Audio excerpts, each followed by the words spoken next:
Welcome to another CoasterKev video. As the new amusement park season has begun, and I've already gone over my top 20 through 11, let's go ahead and get into my top 10 roller coasters. At number 10, we have Airy Force 1 at Fun Spot Atlanta. This Rocky Mountain construction I-box roller coaster really shocked me. I remember coming into the park and being amazed by the huge structure just nestled by the woods. It has a fun pre-lift, and this one gives some fun little airtime. The Raven Dive Loop, it reminds me a lot of Wonder Woman Flight of Courage at Six Flags Magic Mountain and its first dive loop. And then the Zero G stall is just an amazing element, seemingly lasting forever, being upside down.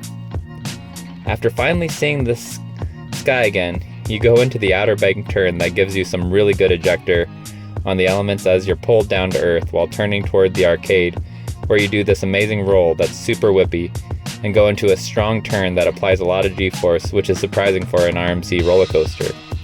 After that, you're relieved by another roll that releases all the G-force from the turn and has you flying upside down.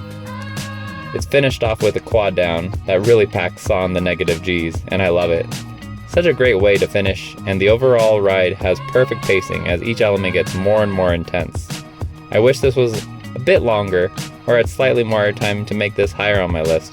However, this is a ride that I constantly itch to get back on, since I've only ridden it a little over a dozen times, and just a few night rides as well as a little bit in the day. At number 9, we have Mystic Timbers at Kings Island. This Great Coaster International wooden roller coaster has an amazing layout that's low to the ground for the most part, and really gives you a sense of speed as you twist and turn in this out and back layout that gives you consistent airtime throughout the ride while feeling like it goes faster and faster as you continue onwards.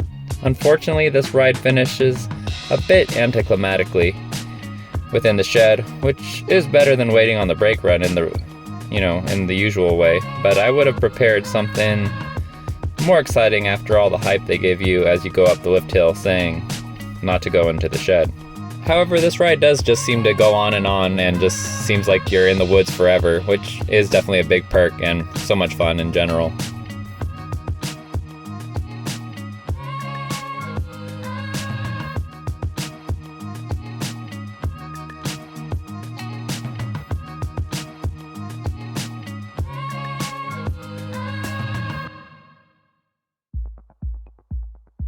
At number 8, we have Voyage at Holiday World. This Gravity Group wooden roller coaster is truly a long ride with some amazing airtime hills to start the ride with tunnels to boot.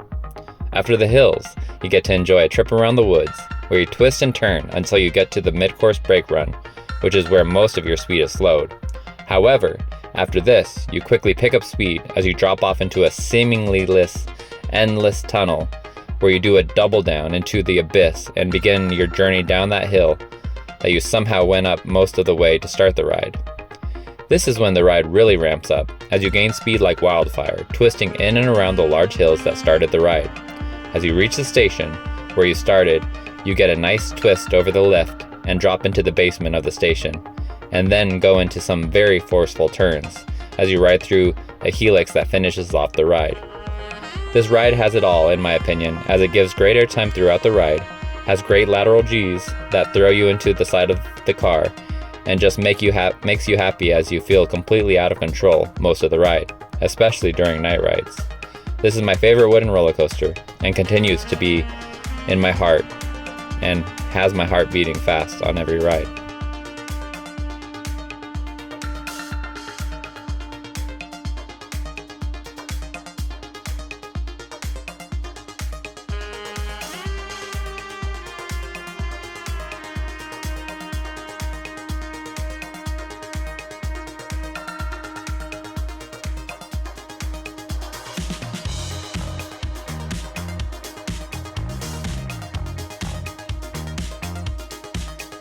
Number 7, we have Iron Guazi at Busch Gardens, Tampa. This Rocky Mountain construction I-box hybrid roller coaster is a whirlwind of a ride with extremely fast pacing, but it leaves me wanting more.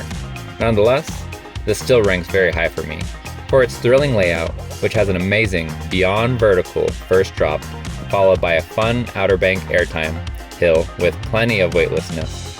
After that, we get some twists that go into the death roll, which puts Twisted Timber's barrel roll down drop to shame with some excellent whip that makes you feel like you're going to crash into the ground. After that, there's my favorite element of the ride, the wave turn that has you ejected from your seat. It makes you feel like you're going to hit the lift hill truss structure, which I think is amazing. After that, there's a great zero-G roll that gives me vibes of Twisted Colossus's Top Gun stall. However, the remainder of the ride sort of meanders and doesn't do much in my opinion, and ends a bit abruptly. It's an awesome ride, but I wish it gave a little extra, like the Mosasaurus roll at the end of Veloca Coaster, or something that made the ending leave a lasting impression on me. Otherwise, this is an excellent ride that I could marathon even if it does leave me out of breath at the end of the ride, since it definitely packs a punch.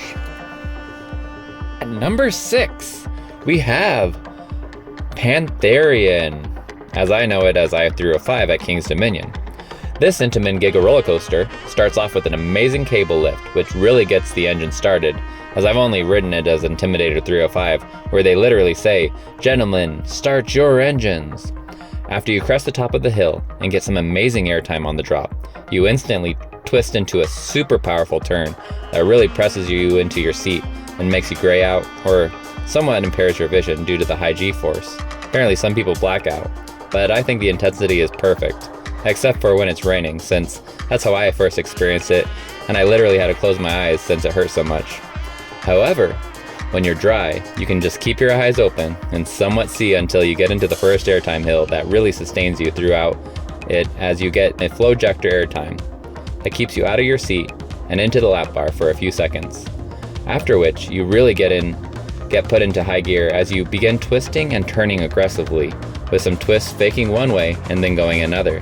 Somehow, these changes in directions give you some amazing airtime. After a bit of that, you go into one last airtime hill that really makes you fly, and then enjoy some more amazing twists that are similar to Maverick, but on a whole nother level due to the amazing speeds you're going, and then slam into the brakes. This ride also does feel very short, but it's re-rideable to me, and the line is usually short, especially on my one and only sprinkly day visit, which deterred most of the crowds. I definitely can't wait to get back and try this out again, and hopefully get more rides, since I only got about 10 on my very short visit in May 2022. At number 5, we have Time Traveler at Silver Dollar City. This Mach Ride's extreme spinning roller coaster is unbelievable, especially in the back row. You start the ride off with a drop that goes 90 degrees down out of the station, while your car spins either sideways or even a full 180. So you're pulled out of your seat at a very weird angle that just makes you feel like you're actually going to fly out of your seat and into the valley below. After that, you go into a corkscrew through a vertical loop, which is super disorienting since you're askew from the usual position, so it feels like a completely new inversion. After twisting around into a stop, you go into a fun twisting launch that brings you up into a pretty slow turnaround that is still fun as you spin around. After which, you go into a vertical loop that feels like a corkscrew most of the time when you go through it sideways, but it's always a different experience on this ride, so you'll need plenty of rides as it never gets old with so much variety. After the loop, you go into a nice twist upwards to the left that quickly switches down to the right and gives a great ejector airtime moment, often in a very weird and disorienting direction, which is quite startling and exhilarating. Then you go into the final launch, which puts you through a fun spinning over bank that goes back down, up, and around and into the brakes, finishing off this crazy ride. My favorite row is definitely the back, as you get some crazy ejector off of the first drop, but you really can't go wrong with any row on this ride. I wish there were more of these Mach Extreme spinners, and can't wait to go to Belgium for a ride to happiness in the future. At number 4, we have Wildcats Revenge at Hershey Park. This Rocky Mountain construction iBox hybrid roller coaster is insane. It's like no other RMC I've ever been on, with the weird transitions that jerk you around, which makes this feel completely out of control. The ride starts off with the crazy drop out of the station into the pre-lift section that is like a super twisted Colossus pre-lift, which gives some excellent laterals and airtime. Then you go into the huge truss lift, which is super loud as most of these are. From there you get some great airtime going down the steep drop into a step-up underflip, which I think is just okay, but still a fun element. However, the low to the ground turn really presses you down into your seat and then you get lifted up with a great ejector airtime hill, followed by a fun wave turn that gives some great sideways airtime. Follow that with a 0G stall and another wave turn twisting the other way, and it gives some great hang time followed by airtime. Then we get this great double down sort of element that has a weird kink in it, but I really enjoy that character, which throws you off and kind of scares you.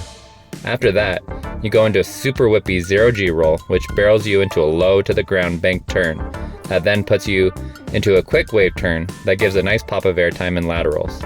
Then you finish the ride with a snappy 0G roll with interesting profiling that goes through the ride structure, followed by a speed hill, and then twists and turns you in with a tight radius for some great laterals that takes you to the final brakes at high speeds. The ebb and flow of this ride from positive and negative and laterals really gives the ride variety despite the short ride duration. It really doesn't give any dead spots like our Guazi, and I feel like it's a nice love letter to the former lead designer of RMC, Alan Schilke, as it incorporates a lot of his original elements, but incorporates a lot of positive G-force that Joe Draves, the designer of this one, typically incorporates. At number 3, we have X2 at Six Flags Magic Mountain.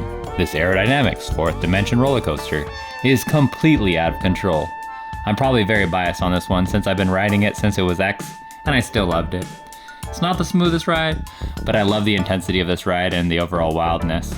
I think these restraints are really comfortable, and I love how your hands and legs are just out and you have so much freedom throughout the whole ride. The first drop with the rotation having you face straight down is an amazing experience, and it gives you a skydiving feeling of airtime.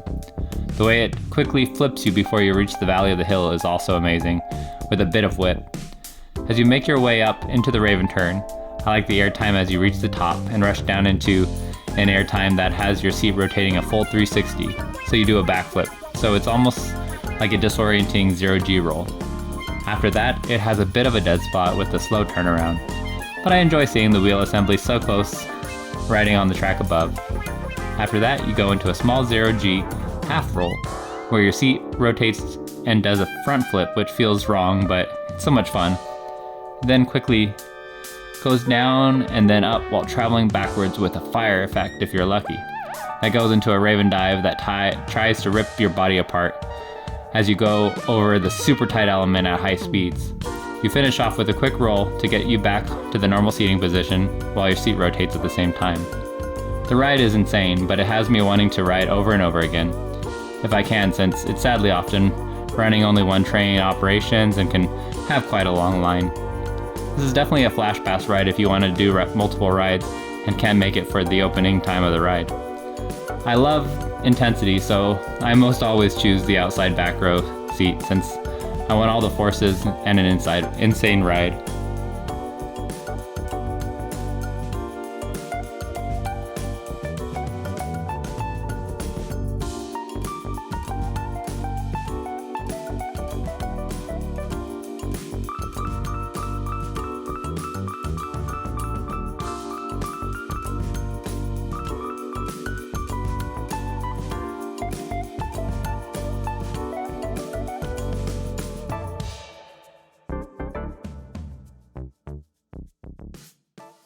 Number 2, we have Veloca Coaster at Universal's Island of Adventure. This Intamin Blitz roller coaster is a masterpiece even before you get on the roller coaster. With an immersive queue where you see actual velociraptors, to the whole story behind the ride with the funny jokes about how stupid it is to let raptors free while they chase the vehicle. As you get on the ride, it starts with a quick launch that takes you from 0 to 50 miles per hour in 2 seconds. That gets the ride started, weaving around rockwork as the raptors close in. You get some decent laterals and airtime through this fun but relatively slow section as you twist and turn, and even do an Immelman and dive loop around the rock structure. As the raptors are about to get you, you blast into a punchy launch into a 150-foot, 5-foot top hat right over the lake before you plummet down towards the water with some great ejector airtime. As you hurtle to the ground, you swoop back into a wonderful stall that lasts a good while until you twist back into a nice 540-degree turnaround where you go through a wave turn, and you also get to do some fun fake outs until you turn into an awesome airtime hill before the amazing Mosasaurus roll that gives great airtime over the water until you finish into the brakes. This ride is a wild blast from start to finish with amazing airtime and laterals, with a fun long layout that I could keep riding all day long if the line wasn't too long.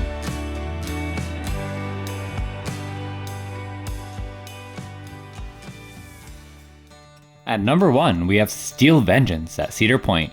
This Rocky Mountain construction iBox hybrid roller coaster is a wild ride full of great, extreme, and even crazy, bizarre airtime. I love how this ride just plays throughout the structure, has amazing airtime that just launches you into outer space. It really has it all in my opinion. A lot of people might say it's not the greatest, it's one trick pony, it doesn't have the variety that other rides have. But for me, it doesn't need that. This has got it all for me. It might be, airtime machine, but it does some maneuvers that I think are just absolutely insane. Let's break it down. We start off with a really nice steep degree angle drop. Has you facing down, getting great airtime off of this thing. Go into a small little speed hill, doesn't do much for me, but then that overbank or outer bank turn is just crazy. Go into some more movements, outer bank. It's just beautiful. Working through the structure, doing a twist up into the structure, views of the lake, a little bit of a spaghetti bowl at the top until you go into this crazy dive roll or dive stall, going up and down. You have the mid-course brakes. I haven't had them brake too hard, but I think it doesn't kill the pacing, but I know a lot of people do. It's just a complete package with just crazy airtime, weaving through the structure, which I love, like I said before. I just feel like you are completely out of control in this ride, and I have half of the time I don't even know where I'm at. Obviously, I've only done a lot of these rides during Coaster Mania ERT, but this thing just feels like I am completely lost, even though I've gone on it, I don't know, hundreds of times probably now. But yeah, overall, this is my favorite ride, favorite roller coaster in the world. With that will conclude my top 20 roller coasters. I hope you all enjoyed. Be sure to roast me in the comments, like the video, and subscribe for more content like this. This has been CoasterKev, and I'm coasting out.